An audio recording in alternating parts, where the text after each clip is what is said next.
कराची में rain emergency नाफिज की गई है। सूबा सिंध की हुकूमत की जानिब से अगले चंद दिनों में कितनी बारिश हो सकती है और जो मानसून का नया सिस्टम है वो कितना स्ट्रॉन्ग है, उससे किन इलाकों में ज़ायद बारिश का इम्कान है, कराची में बारिश का सिलसिला कब से शुरू हो सकता है, सूबा सिंध के दीगर इलाकों में क्या सूरत हाल होगी, ये तमाम वो सवालात हैं जो आपके जहनों में होंगे। गुज़िश्ता चंद रोज़ से इस चैनल के ऊपर आपको वीडियोस नहीं मिल रही, उसकी वजह मैं इस वक्त सऊदी अरेबिया में मौजूद हूँ उम्रे के सिलसिले में और आज मदीना आमद हुई है। मैं आपको इन तमाम सवालात के जवाबात इस वीडियो अपडेट के अंदर, शॉर्ट वीडियो अपडेट के अंदर दूंगा।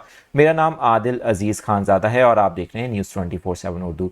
मानसून का 8वां सिस्टम जो काफ़ी ताकतवर सिस्टम है, अभी तक की प्रोजेक्शंस के मुताबिक जो इंटरनेशनल मॉडल्स सिचुएशन दिखा रहे हैं, बताया जा रहा है कि सिस्टम ये गुजरात की साहली पट्टी और कच्छ के इलाके से होते हुए अरेबियन सी में दाखिल होगा, लेकिन उस वक्त ये कराची सूबा सिंध की जो साहली पट्टी है उसके बहुत ज़्यादा करीब होगा।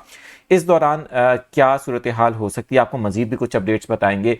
अगर आप इस चैनल पर पहली बार आए हैं इस तरह की शॉर्ट अपडेट्स के लिए, चैनल को चाहें तो सब्सक्राइब भी कर सकते हैं। ताज़ा तरीन जो इस वक्त सूरत हाल है मौसम की, सिंध के मशरकी इलाके हों या सिंध के साहली इलाके, वहाँ पर मंगल से लेकर अगले हफ्ते मुसलसल वक्फे से बारिशों का इम्कान है। इस सिस्टम के तहत ना सिर्फ सूबा सिंध के मशरकी इलाके बल्कि सिंध के साहली इलाके इंक्लूड कराची काफ़ी तेज़ बारिशें ख़ास तौर पे 26, 27 और 28 तारीख को इसका इम्कान जाहिर किया गया है। ये सिस्टम समुंदर में जाकर डीप डिप्रेशन की शक्ल भी इख्तियार कर सकता है। इस दौरान कराची में तेज़ आंधी और झक्कर चलने का भी इम्कान रहेगा।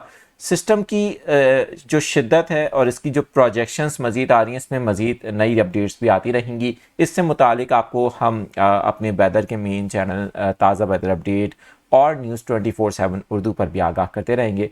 तो इस दौरान आप हमारी अपडेट्स हासिल करने के लिए फेसबुक पेज पर भी आ सकते हैं और हमारे टिकटॉक अकाउंट और इंस्टाग्राम अकाउंट पर भी जाकर वीडियोज़ देख सकते हैं।